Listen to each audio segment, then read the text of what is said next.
What up, people? It's your boy, Master Judy out here with another comic review. So, I also went and purchased Supergirl number 28. I remember I liked 24 a lot. I thought the new writer, Draco, did a very good job really giving Kara some depth, giving her some challenges to face. As you know, she has to recharge her powers now through the solar suit as she's in space this time around. So, her invulnerability is in question as well as her power is limited, but she still kicks butt. So, I've been off. Basically, she was with a Star-Lord 2.0, which I called in my last review of this series. And, they're still on her journey trying to find Zor, who destroyed Kandar and who potentially destroyed Krypton, and she decided to hunt him down. That's why she's not been on Earth for some time. And so she recently teamed up with the Omega Men in a couple of issues, and they've been fighting this guy who I'll get into. So we see that a bunch of people have her powers. They're clones. This man cloned her. And we get a nice, fantastic spreadsheet of everybody just taking her down. Mark and Draco did the... That's of course the writer, and Edward Pansica is the artiste. Man, it's pretty good. You see everybody's fighting, so it's a great two-page spread. So, it's just the Omega Men and everybody engaging in combat. Nothing much. We get to the light years away, where we get back to Star-Lord 2.0, who basically says that, basically the person who's behind the scenes raised him, and he was sent to spy on Supergirl, sent to betray her, and everything like that. So he's conflicted. He doesn't know whether to tell her or not to tell her. So, and they've been looking for Supergirl. He's been with Krypton, and they find her at last. And so, basically, she's running out of juice. This guy, who is Starfire's brother, apparently didn't know, gives her solar energy, and she feels charged up, and she does like a sonic boom, bam. And it takes down all the opposition.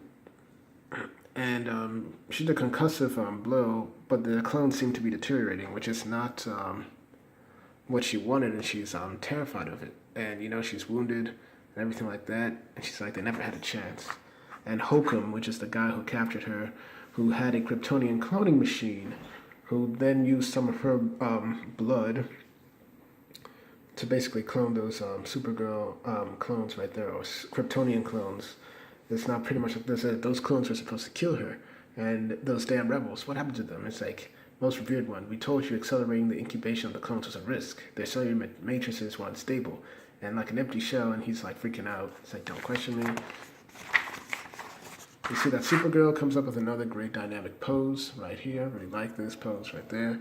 And she's ready, and she's got Rogarzol's axe, which is another means of giving her power when she's low on her solar power.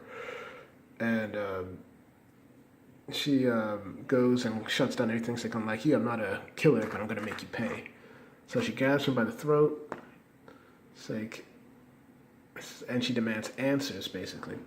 And she was like, and this guy, Hokum, tells him, like, it was the Circle. I knew what they did to Krypton, how they used Zar. I told them they gave me the strip mining rights to Krypton's carcass, that's it. It's like, that I wouldn't reveal them, and who are they? Who makes the Circle? I want names now. Of course, let me just catch my breath. And you just see he's about to knife her, and she's like, a knife, really? And of course, somebody teleports him away, minus his hand. But she keeps the ring. It's a possible clue. And then, of course, she decides to destroy all the cloning equipment. So that's that. Of course, we see Gandello's palace right here. Of course, Hokum is dealt with by betraying them, and he's, of course, ejected into space. So Kara's clearly devastated by what happened. She basically killed innocent clones, used her father's inventions, which was the cloning machine, was used for such evil, and she doesn't want to know the truth about maybe what else her father did. And so, they're comforted.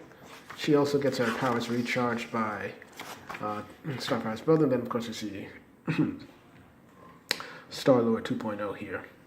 And of course, this at the end, I won't spoil it, but basically, a hit's been put on Supergirl. This time to take her down. And so the next issue, she'll find out who really killed or destroyed Krypton.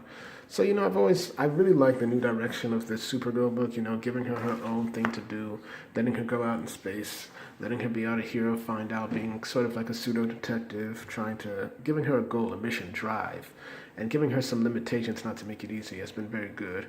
Give this a 7.5 out of 10. Not bad. I would recommend Supergirl. I think it's very underrated. I think right now DC is really focusing on like their other, not really their main books, but like their slightly under the radar books like Red Hood and Supergirl and Nightwing and whatnot. But that's just me.